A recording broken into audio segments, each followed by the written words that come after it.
त्रिदलं त्रिगुणाकारं त्रिनेत्रं च त्रियायुधं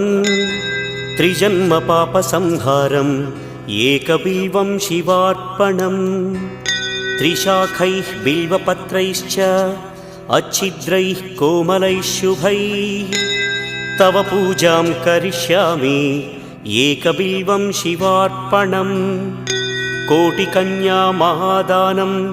तिलपर्वतकोटयः काञ्चनं शैलदानेन एकबिल्वं शिवार्पणम् काशीक्षेत्रनिवासं च कालभैरवदर्शनम्